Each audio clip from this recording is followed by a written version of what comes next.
Hola, ¿qué tal? Bienvenidos a este espacio de W Radio dedicado a hablar de diversidad. Y es que en el marco del poder de la diversidad hemos tenido diferentes charlas para hablar sobre este importante tema. Y precisamente en esta nueva entrega pues trataremos de resolver el interrogante de cuál es el verdadero significado de inclusión en las políticas empresariales. Y para resolver esa pregunta pues me acompañan el día de hoy tres voces muy importantes. Les hablo primero de Marta Castaño, ella es gerente corporativa de talento humano de Colsubsidio. También está con nosotros Rafael Arias, gerente de educación y empleo de la Fundación Corona, y Carolina Mejía Díaz, asesora viceministerio de las mujeres del Ministerio de Igualdad y Equidad. Bienvenidos, muchísimas gracias por hacer parte de este espacio que es tan vital y que sabemos que necesitamos comunicar todo lo que está pasando en materia de diversidad. Y quisiera empezar por preguntarles qué estrategias concretas han funcionado en sus organizaciones para promover la inclusión de personas con capacidades especiales. Empecemos por Marta. Bueno, Laura, pues muchísimas gracias y saludo a mis compañeros acá. Nosotros en Colsubsidio tenemos como un doble rol.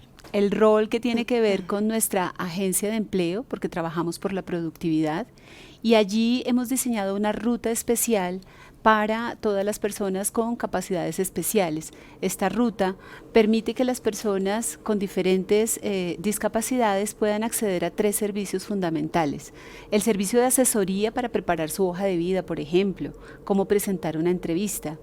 El servicio de formación, porque a veces pues algunas de estas personas no han tenido como la oportunidad de tener formaciones específicas para el trabajo. Y lo tercero que hacemos es el servicio de colocación. Entonces tenemos todas nuestras empresas afiliadas que también están interesadas en colocar personas de estas características. Hacemos todo el tema de colocación. Ese es como nuestro servicio desde el punto de vista de caja de compensación, que contribuye obviamente a nuestro propósito superior, como digo yo, que es generar oportunidades para el cierre de brechas sociales. Y la inclusión es una manera de cerrar brechas sociales. Y ya internamente como Colsubsidio, pues obviamente promovemos exactamente lo mismo que decimos hacia afuera. Hemos trabajado en dos temas fundamentales. El primero es una iniciativa que empezamos hace ya varios años, que son las droguerías incluyentes. Entonces, para atender a personas con discapacidad, hemos capacitado a nuestros trabajadores de droguerías de medicamentos en lenguaje de señas y en todo lo que tiene que tener para atender adecuadamente a estas personas. Y lo segundo que hemos hecho tiene que ver también, no es una discapacidad en particular, pero en la medida en que las personas van pasando los años, se van enfermando, van teniendo pues una serie de problemas de salud, hemos implementado un programa que se llama reincorporación laboral, porque nada dignifica más que el trabajo.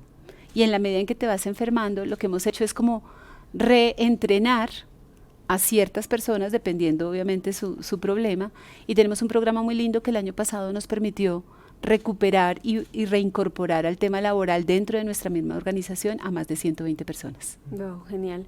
Bueno, pues Rafael, hablemos desde Fundación Corona estas estrategias que se han llevado a cabo. Laura, gracias, y a Carolina y a Marta, un gusto. Y a los que estén escuchando y viendo el video podcast, pues yo creo que lo primero es explicar que aunque nos llamamos Fundación Corona, pues tenemos un apellido empresarial, pero somos una fundación familiar. Nuestra razón de ser está volcada más al país que a la razón de ser del negocio, de los territorios donde está el negocio de Corona. Estamos obviamente íntimamente relacionados por la misma familia.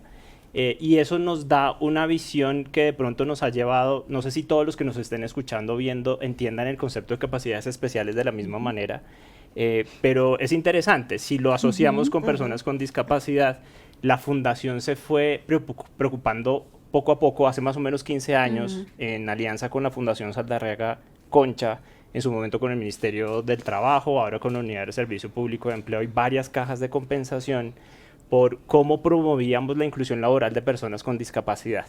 Y ese proceso de 15 años nos fue enseñando cómo podíamos pensarnos un modelo de empleo inclusivo que también fuera aplicable a otras poblaciones. Y ahí lo que entendimos es que habían dos ideas muy generales que necesitábamos empezar a aplicar si queríamos resolver o ayudar a resolver en ecosistema, con todos los actores públicos, privados, con los diferentes roles que hay en el mundo, digamos, volcado al empleo, para poder responder a retos, por ejemplo, de los jóvenes, de mujeres, de migrantes, etcétera. Entonces esos dos conceptos, esas dos grandes ideas del modelo de empleo inclusivo son, uno, el de un enfoque diferencial. Entender, por ejemplo, que en las tasas de desempleo los jóvenes tienden a tener casi el doble de desempleo que el promedio nacional. Y ahí vemos muchas otras poblaciones, algunas no están tan distantes como los jóvenes. El top 3 de nosotros, por ejemplo, desde el modelo de empleo inclusivo, medíamos en el Informe Nacional de Empleo Inclusivo esas tasas y punteaban casi siempre las mismas: mujeres, jóvenes, migrantes venezolanos. Nos dio una sorpresa en la última medición, eso es un spoiler porque estamos a punto de retomar nuestro informe, y nos dio una medición distinta en la última, y punteaba, por ejemplo, la población negra, afro, raizal y palenquera, en segundo lugar después de los jóvenes. Ese enfoque diferencial de entender que cada población tiene retos que son distintos o que enfrentan sesgos y barreras que son distintos, nos llevó a ese modelo de empleo inclusivo, junto, por ejemplo, con la otra idea, y es que no se resuelve en el empleo ni empieza en el empleo. Sesgos y barreras empiezan en la educación, entonces es una trayectoria.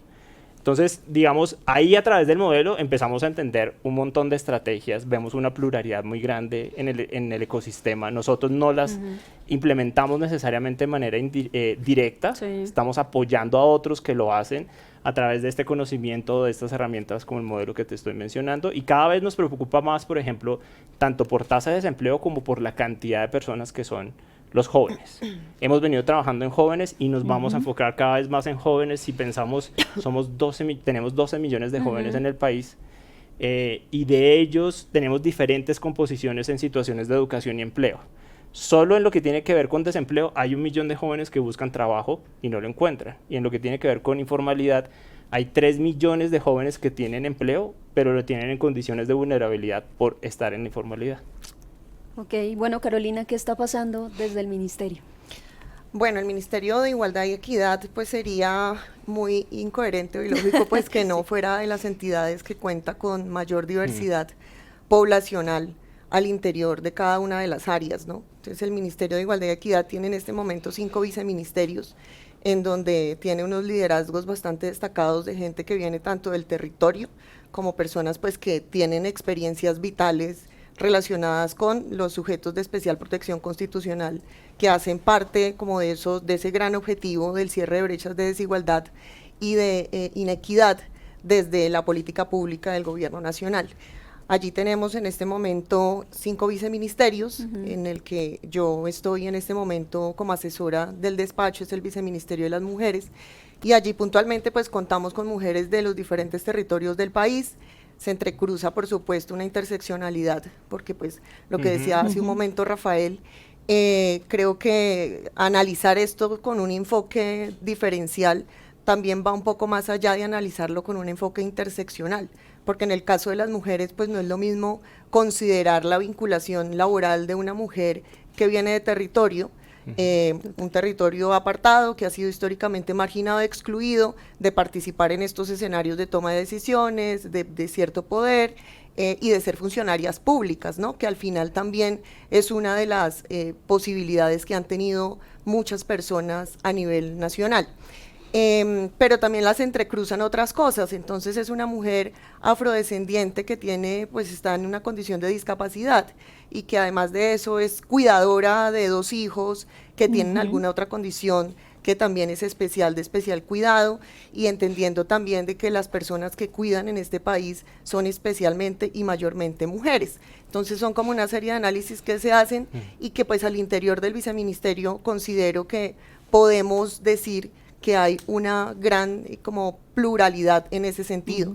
En los demás viceministerios igual, está el viceministerio de diversidad, y allí encontramos direcciones como para discapacidad o población LGTBIQ+, y yo creo que esto nos ha permitido también, yo me siento sumamente orgullosa de estar en un espacio en donde puedo ver la libertad de la gente, ¿sí? En donde puedo ver personas vestirse como lo consideren, como socioculturalmente se sientan también cómodos, defendiendo también con el arraigo de su cultura, de sus expresiones culturales de sus territorios, las personas que pueden también expresarse desde el respeto también utilizando las palabras de sus regiones, porque pues eso también ha sido objeto de discriminación en un país como el nuestro, que es pluriétnico, multicultural, pero pues que al interior de cualquier sector público o privado pues hay una serie de prejuicios y discriminaciones por color de piel, por expresiones culturales, por experiencias vitales y por otra serie pues, de elementos que hacen parte de las condiciones humanas.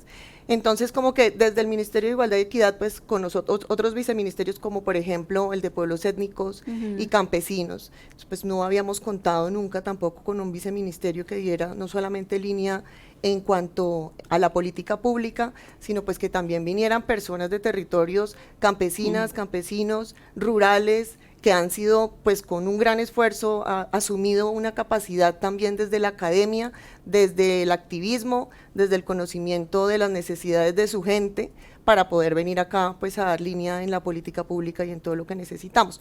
Igual ahí encontramos, creo que no solamente una diversidad por una decisión estructural o por una estrategia de inclusión laboral, sino porque parte del corazón del gobierno nacional es un compromiso para poder contribuir a la justicia social que el país ha necesitado. Entonces, más allá de pronto de la estrategia, es esa intención que ha tenido el gobierno nacional pues desde su origen. Carolina, quiero quedarme con usted y preguntarle cómo se puede medir este impacto de una manera real de una política de inclusión más allá de los indicadores numéricos. Y me gusta mucho que menciones eso, Laura, que sea más allá de los indicadores numéricos, porque creo que en nuestro país hemos vivido subregistros de toda índole, ¿no? Tal vez en la medición de las violencias basadas en género, en las violencias por prejuicios y por supuesto también en conceptos como estos pues de inclusión laboral. Y más allá de eso, yo creo que si las empresas, yo trabajé en sector privado mucho tiempo, por formación soy contadora pública y financiera y pues tengo otros estudios en comunicación política y en política pública, pero estuve un buen tiempo en el sector privado apoyando también a diferentes empresas de diferentes sectores económicos. Y yo creo que sí, una de las opciones para poder medir esto es el clima laboral, ¿sí? La posibilidad que podemos tener también, pues nosotros desde cargos directivos, muchas veces cometemos la equivocación de vincular o contratar gente muy par que venga de una universidad en donde yo estudié porque sé que de allá pueden tener también unas capacidades o una idoneidad o que tengan cierta similitud de alguna manera, pero qué enriquecedor es poder vincular a las empresas gente diferente desde lo que yo me identifico cuando me veo al espejo, ¿sí? Entonces, si yo contrato y vinculo gente igual a mí, pues sencillamente voy a tener las mismas ideas, la misma línea estructural y política dentro de las entidades o dentro de las empresas, y pues qué valioso que podamos, desde la creatividad que nos da el ser diferentes, poder contribuir a construir realmente, pues, como desde el valor, algunos productos, servicios y elementos que pueden realmente atraer a otras personas. Eso por un lado. Y otro elemento que me parece que puede ser también una unidad de medida es el hecho de que afuera la gente se siente representada cuando ve al interior de las empresas personas iguales, ¿sí? En el sentido de que una mujer afro llega a una empresa y ve a otra mujer afro atendiéndola, va a haber una confianza y una empatía por poder resolver, por poder atender, por poder servir. Si yo llego y encuentro a una mujer pues que es mamá, que viene de un territorio como el que vengo yo, que soy araucana, llanera, ahí va a haber una afinidad. Si yo soy una persona LGTBIQ+, y me está atendiendo una persona par, y es el hecho de la representación. Muchas mujeres, en este caso pues niñas, el hecho de ver a una mujer negra ostentando un cargo como lo hace, por ejemplo, la vicepresidenta Francia Márquez, lo he visto en los territorios, lo mencionan y dicen, yo puedo llegar allá. Y eso mismo pasa en las empresas. Si yo veo una gerente que es indígena, eso motiva a que nuestra población y a que nuestro país realmente crezca de manera positiva y propiciemos esos cambios pues que todos y todas soñamos. De acuerdo. Bueno, Rafael, ¿cómo vemos todo esto apartado de estos indicadores numéricos? ¿Cómo lo ve usted? No, nos cuesta mucho porque pues Sí. nosotros tendemos a ver las cosas con usted números. empezó y arrancó dándome Sí. números y cifras. No, pero yo no creo queremos- que riñan, digamos, Sí. pero se encuentran muy bien unas cosas con otras. De pronto donde uno puede hacer una separación es en dejar de contar personas. Entonces yo reporto que este año fueron 10 y el próximo año fueron 20 y entender cómo podemos medirlo, otras cosas más de fondo. Y ahorita me voy a conectar mucho con algo que dijo Carolina, pero por ejemplo, pues por supuesto a las empresas les es muy importante las metas financieras. Entonces hay mediciones que dicen que las empresas que tienen diversidad, equidad e inclusión tienen un 25% mejor desempeño en sus metas financieras respecto al promedio. Y eso es importante y no tiene por qué reñir la medición para poder decir la diversidad, la equidad y la inclusión es importante para las empresas y se complementa con una visión de derechos, de la razón de ser de la inclusión y no tiene por qué reñir con la productividad de las empresas. Ese es un dato muy importante que, por ejemplo, ahorita yo mencionaba el programa Pacto de Productividad que hemos trabajado mucho tiempo con algunos aliados, pero nosotros Fundación Corona nunca aprendemos ni trabajamos solos. Esto, por ejemplo, en la Alianza por la Inclusión Laboral lo hemos entendido con la ANDI y su fundación, en su momento con ACDIVOCA, que tenía apoyo de USAID, Fundación Promigas, el PNUD nos ha acompañado en los últimos años a entender este tipo de cosas. Otra que hemos entendido es el tema que mencionaba Carolina ahora y que seguramente Marta lo va a conectar, el de la innovación y la creatividad. Las empresas que tienen diversidad, equidad e inclusión tienden a ser 6 veces más innovadoras. ¿Por qué? Porque la diversidad te permite jugar con la creatividad y entonces cuando tienes varios puntos de vista puedes construir cosas completamente nuevas. En la gobernanza, en la toma de decisiones, en el producto, en el servicio, y esto es muy poderoso y se puede medir, digamos, Sí, claro. está chévere poder medirlo. Sí. Y otra que es muy interesante y muy importante es la retención, que es algo que preocupa mucho a las empresas y pareciera que hay algunos estudios que dicen que las empresas que tienen esta característica o esta propensión a la diversidad tienen la posibilidad como de retener el doble el doble de probabilidad de retener a su talento humano. Y eso se asocia mucho con el clima laboral. Entonces, hay formas de acercarse a estos cualitativos o estos intangibles tan importantes, porque cuando tú trabajas en un lugar, todos hemos trabajado en lugares que disfrutamos y otros que no hemos disfrutado en el pasado, pero cuando tú trabajas en un lugar donde el clima laboral es tan potente, tan interesante, donde te sientes cómodo, donde encuentras pares, pero también dispares, es muy interesante y te quieres quedar y quieres crecer en la empresa. Entonces, ahí hay cosas muy, muy potentes que se pueden medir y que representan cosas para la empresa, pero también para las personas. En el caso de los jóvenes, que después tal vez en otras preguntas podemos ampliar, la retención es una preocupación muy grande de los empleadores. Dicen, los jóvenes pareciera que no están tan dispuestos a quedarse, pero hay algunas encuestas que hemos hecho con los jóvenes y los jóvenes dicen, sí queremos estabilidad.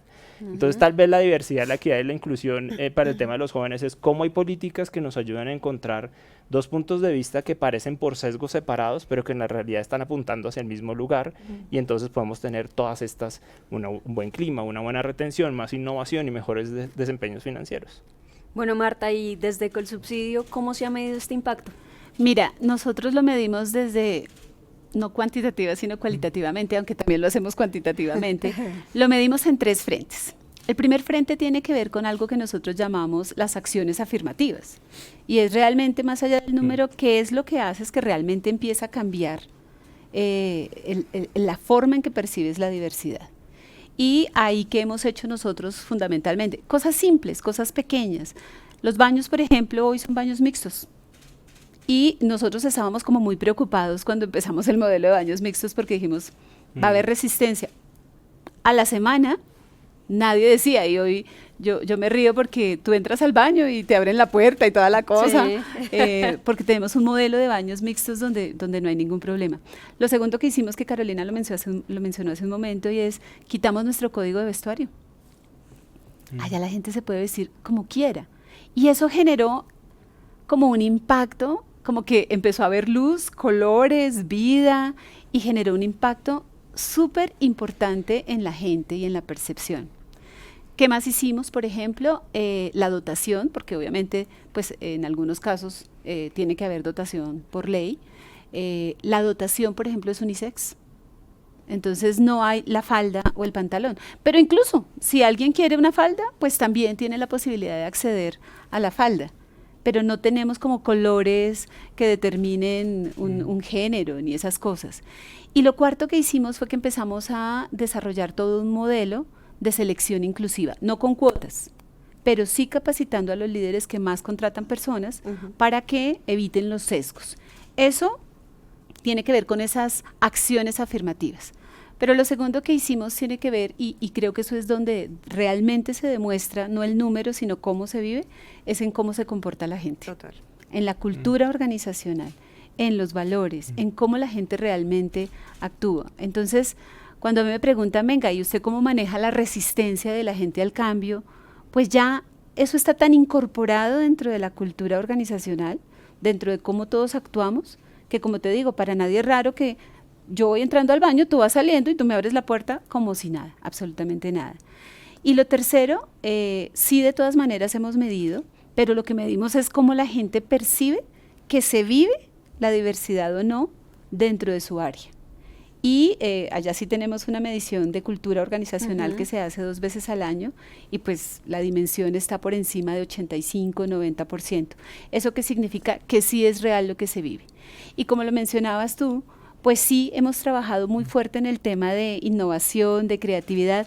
Para nosotros el tema de diversidad tiene que ver también con la diversidad de ideas, ¿no?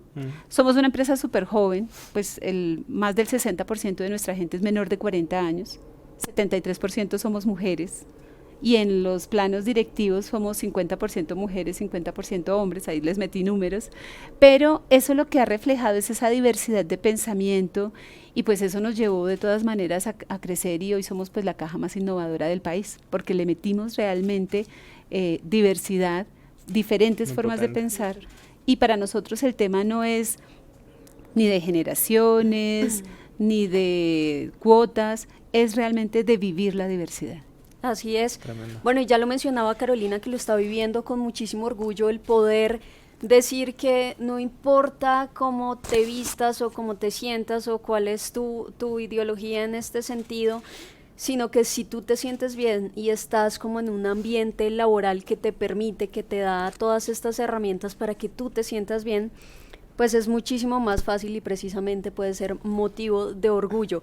Pero me llama la atención porque digamos que yo vengo de una generación que he visto como todo este cambio, ¿no? O sea, digamos que venimos de ser un poco más formales, más acartonados, allá empezar a ver de diferentes estilos que a veces chocan y que no es tan fácil esta implementación, y ya lo mencionaba Marta. Entonces quiero volver con Marta y que me ahonde un poquito en este tema, y es cómo abordar esa resistencia al cambio cuando se implementan estas políticas. Sí. Ya lo decía usted y arrancó con un tema que puede ser bastante fuerte, como el tema de los baños. Eso no es tan fácil de recibir, pues digamos que viniendo de un tema tan tradicional. ¿Cómo abordó eso? Mira, nosotros lo abordamos porque somos unos convencidos de que a través de diferentes acciones comunicacionales, pedagógicas y de reconocimiento. Entonces, pues hicimos un trabajo súper fuerte en comunicación. Tenemos una campaña, aprovechando todos los temas de fútbol y todo, tenemos una campaña que se llama Fuera de Lugar. Y tenemos un profe, pues nosotros tenemos recreación, deporte, claro. Entonces tenemos un profe allá que sale en nuestras microcápsulas y le habla a la gente desde el lenguaje del fútbol, desde un lenguaje cercano, de qué es no quedar en fuera de lugar. ¿Cuáles son esos comportamientos que para la compañía son aceptables y cuáles son los que no son aceptables? Y allí hay un tema pedagógico y un tema comunicacional muy, muy fuerte.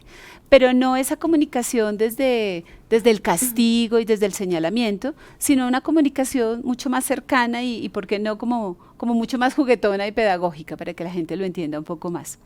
Desde el reconocimiento, nosotros tenemos un programa anual de reconocimiento, y lo que hacemos es que las características para reconocer a equipos, a líderes, a empleados, pues cruzan por qué tan inclusiva y qué tan coherente es o no con esa cultura que nosotros queremos. Pero lo tercero, fundamental, los líderes, porque los líderes son los moldeadores de cultura. Y si yo como líder hago comentarios inadecuados, si yo como líder no motivo a la gente a lo que tú decías, a contratar personas diferentes, y si yo como líder soy el primero que hace la resistencia, pues claramente no vamos a poder avanzar.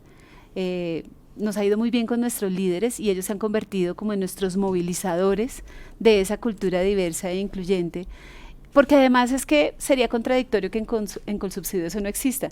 Nosotros somos totalmente diversos, estamos en más de 800 municipios del país y adicionalmente porque nuestra responsabilidad es social. Sería totalmente contradictorio. Pero además, olvidaba decirlo, en nuestros procesos de selección, en nuestra prueba de cultura, de comportamientos, cuando entrevistamos a las personas nos aseguramos que realmente sean personas que tienen ese tipo de apertura también. Bueno, fantástico. ¿Cómo se ha abordado, Carolina, este tema de la resistencia? Para poder abordar la resistencia, yo creo que hay que hacerlo también desde una posición que nos da la condición humana, y es que, pues, por supuesto, como que pensarnos en estrategias para evitar esta resistencia tiene que llevarnos a entender que no nos gusta ver diferencias, ¿sí? Entonces, eso pasa también al interior del ministerio, de cualquier otra entidad, de cualquier empresa, y es que nosotros somos, a alguien le escuché en algún momento como que esta comparación, y es, nacemos como un celular nuevo cuando está en una caja y lo sacas, y la sociedad te empieza a configurar. Y entonces empieza a meterte el prejuicio de que si es un hombre que se pone falda, entonces sí. Del prejuicio de que si es una mujer afro, entonces esto. Del prejuicio de que si es una persona que habla desde lo que su región le ha enseñado, entonces yo le estigmatizo porque pues de acuerdo a su cultura es esto y esto y esto, porque eso me dijo mi mamá, porque eso me dijo el profesor, porque eso me dijo mi compañera del colegio. Y partir de que la condición humana nos lleva a nosotros a configurarnos como ese celular que después va a tener una serie de registros y una serie de decisiones y de pensamientos, yo creo que también nos permite entender que no nos gusta ver las diferencias andando por ahí con libertad, ¿sí? Y eso se configura también o se traduce en, si yo traigo el cabello de esta manera, pues no me gusta ver a esta persona con su cabello afro.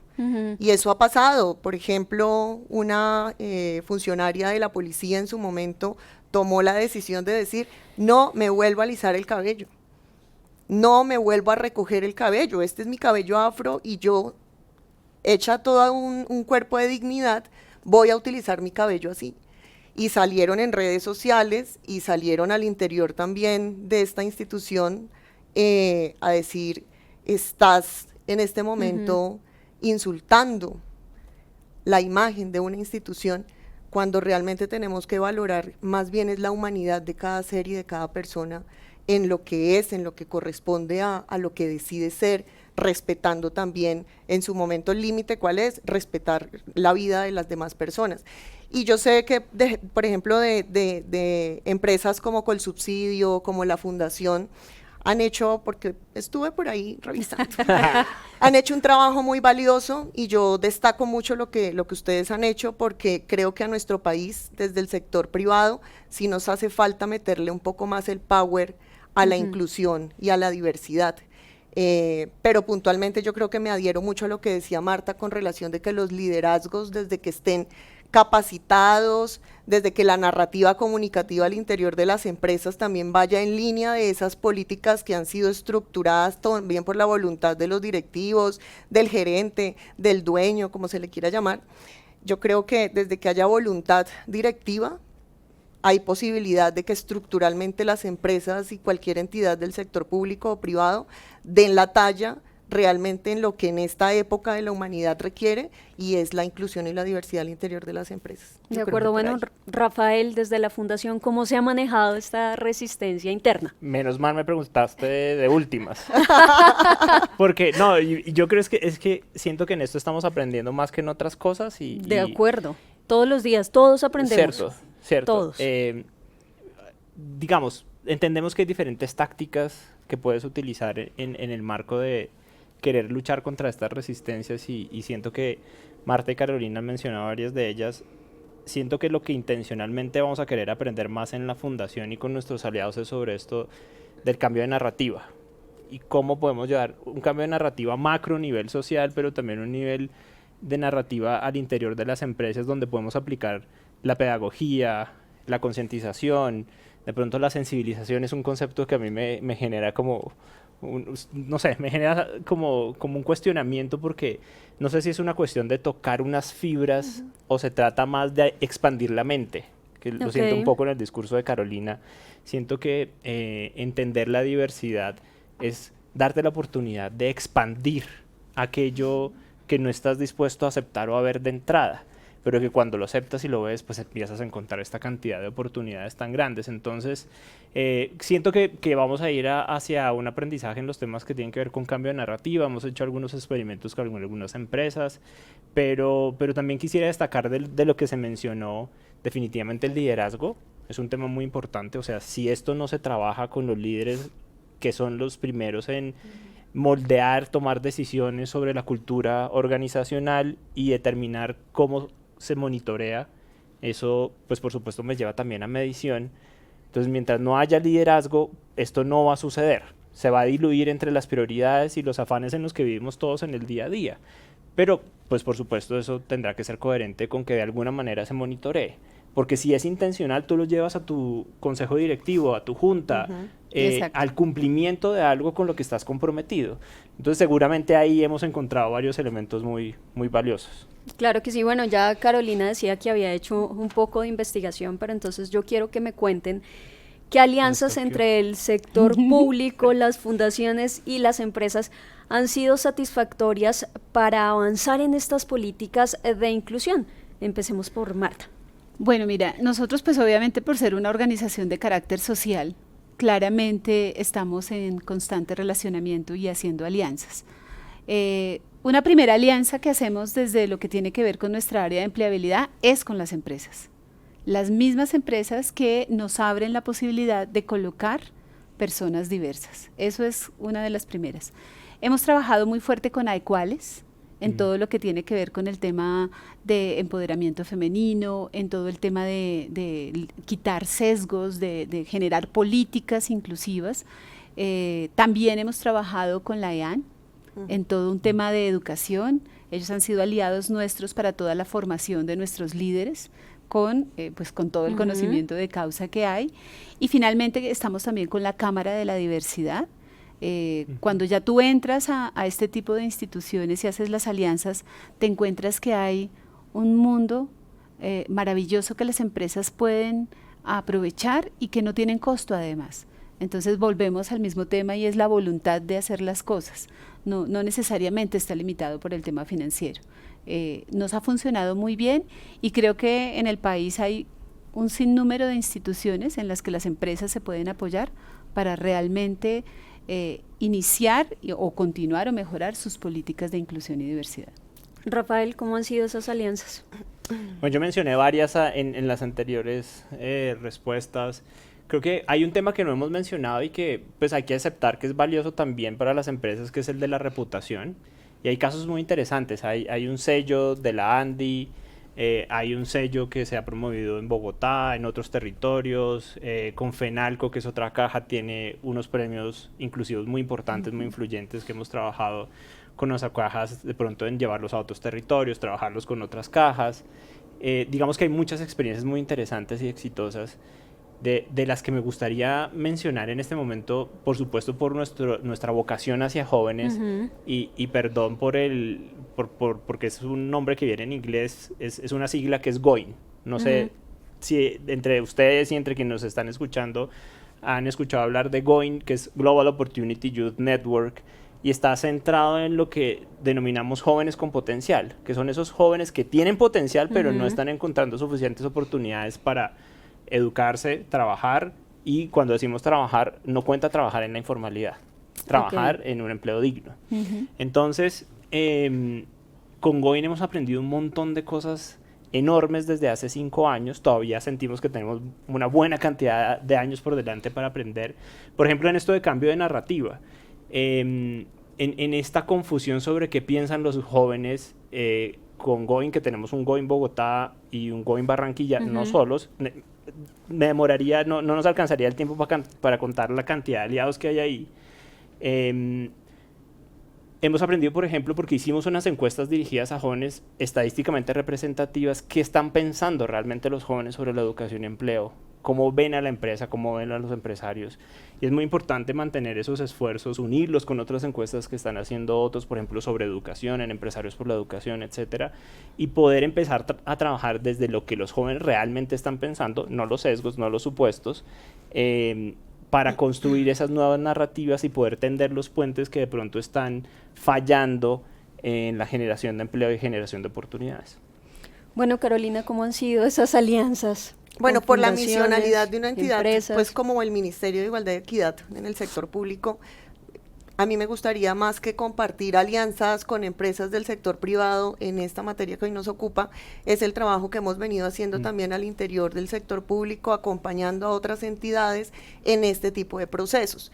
Puntualmente desde el Viceministerio de las Mujeres estamos haciendo un acompañamiento. No hay posibilidad de diversidad y de inclusión laboral si no tenemos espacios seguros de trabajo, por ejemplo. Desde el equipo de gobernanza del Viceministerio de las Mujeres hemos acompañado a la gran mayoría de entidades del sector público a nivel nacional y territorial, desde los municipios y los departamentos, a definir mecanismos de género, ¿sí?, que permitan de alguna manera que en estas entidades, ya sea en los municipios, departamentos o acá a nivel nacional, se puedan garantizar una serie de condiciones y derechos para las mujeres pues que trabajan en estas entidades y también para las mujeres en los territorios. Entonces son de alguna manera canalizadores para que se dé también apertura a vinculación laboral en los sectores privados, en el sector privado, ya en los territorios, pero puntualmente por nuestra misionalidad es como acompañar esos procesos que se hacen en otras entidades, en materia de jóvenes, de población LGTBIQ+, de personas con discapacidad, de mujeres en toda su diversidad e interseccionalidad, y nos hemos enfocado mucho en hacer ese acompañamiento en el entendido de que el Ministerio pues es el ente rector de política pública, no solamente en este caso en materia de temas de género, sino de todo lo que son esos 14 sujetos de especial protección constitucional, pues que han venido siendo las poblaciones más vulnerables en diferentes materias, incluso pues en cuanto a sus derechos laborales. Bueno, pues tenemos muchísima tela por cortar en cuanto a este tema de diversidad y precisamente por eso nacen estas iniciativas como el poder de la diversidad. Lamentablemente, pues el tiempo es muy reducido en estos espacios, volando. pero quiero… Voló. Sí, voló el tiempo, sí, precisamente lo mencionaba usted, Rafael, que no le alcanzan a uno a veces los minutos para hablar y contar todo lo que está pasando detrás de, pero entonces yo quiero terminar con que cada uno le dé un mensaje a una empresa que no ha empezado este camino y que todavía no sabe por dónde empezar. Carolina. Bueno, yo te toco ahí 3 elementos importantes. Primero que todo, esto no puede ser concebido como moda. Sí, no puede ser, yo me voy a poner a la moda y entonces voy a empezar a atraer a una persona LGTBIQ+. O voy a traer a un compañero afrodescendiente, no, o sea, tenemos que de alguna manera salir de esa concepción de que esto es moda porque lo hemos visto y creo que lo mencionábamos ahora antes de iniciar, ha habido una escalada en cuanto al tema político a nivel internacional, una regresión en política de derechos humanos que pues a mí en lo personal me parece muy preocupante y esto, como lo mencionábamos el Día del Orgullo LGTBIQ+, pudimos ver cómo disminuyó considerablemente el apoyo tanto de marcas como pues de otras entidades que en años anteriores, como pues en el 2024, tuvieron no solamente publicidad, sino otras actividades relacionadas pues en el marco del Día del Orgullo. Primero eso, pensarnos que esto no es una moda y que realmente el apoyo tiene que ser genuino a las diversidades y pues a las personas que son diferentes. Y por el otro lado, desde que haya voluntad directiva, principalmente eso va a ayudar y va a ser un detonador maravilloso pues para que las empresas puedan crecer y acá pues hay 2 casos que me parecen a mí muy destacados, la Fundación Corona y Colsubsidio creo que podrían también abrir los canales para orientar a otras empresas pues que por grandes o pequeñas tengan la intención seriamente de estructurar políticas que den línea en materia de inclusión y diversidad. Y un último, sí consideraría que en medio de este mundo que se ha convertido muchas veces tan hostil en las redes sociales, en materia también pues de violencias, de guerra, el caso de Palestina, todo lo que se está viviendo a nivel mundial, creo que si nosotros trabajamos desde el amor y la ternura, reconociendo al otro y a la otra, en lo que es su humanidad y reconociendo también que pueden ser diferentes, eso va a potenciar a cualquier empresa porque la calidad que podemos ofrecer a las personas que hacen parte de esas cifras que vemos en los estados financieros al final del ejercicio, al final del año grabable, creo que al final no solamente se va a ver reflejado ahí, sino pues en corazones alegres, y la gente cuando está feliz, ahí se queda trabajando y ahí se queda aportando. Eso nos enriquece como país. Rafael, su mensaje. Pues nuevamente nuestro rol es mucho más hacia el ecosistema, entonces le diría a una empresa nueva en esto, rodéese, porque para eso estamos, justamente como lo decía Carolina ahora, pues varios tenemos unos roles en donde debemos acompañar el gobierno de entrada, y hablo del nacional y de los territoriales, tienen unas responsabilidades desde el sistema público de empleo para acompañar a las empresas en entender esta inclusión y esta diversidad. Pero esto es una red a la vez, donde hacen parte las cajas de compensación como actores muy importantes, pero también muchos otros actores de intermediación, de acompañamiento, de gestión empresarial, que están ahí y que no estamos como hace 10 o 15 años, donde todavía hay muchos retos y muy grandes, pero donde también hay muchas herramientas. Entonces una empresa que esté apostándole ahora a la diversidad va a encontrar una oferta muy interesante de apoyos y de herramientas en las cuales apalancarse. Y en cualquier caso, a que se reten a no quedarse con esos sesgos y barreras iniciales. Que vean, por ejemplo, yo he insistido mucho en los imaginarios que hay frente a los jóvenes, que los desafíen y que vean el potencial que hay incluyendo y captando esta diversidad. Ok, bueno, Marta, por último su mensaje. Bueno, mira, yo le diría a una empresa que quiere empezar en este tema que tal vez podría hacer 3 cosas. La primera, escoger un tema, una arista. Puede ser el tema de género, puede ser el tema de generacional, puede ser el tema de discapacidad, escoger un tema. Segundo, definir acciones afirmativas concretas sobre ese tema, sencillas. Cambiar la dotación, como hicimos nosotros, generar los baños mixtos. 1 o 2 acciones afirmativas que realmente demuestren la voluntad y el cambio. Y la tercera, cambiar la narrativa desde la comunicación y empezar a dejar de hablar de la tolerancia y empezar a hablar del respeto, que era lo que decía Carolina.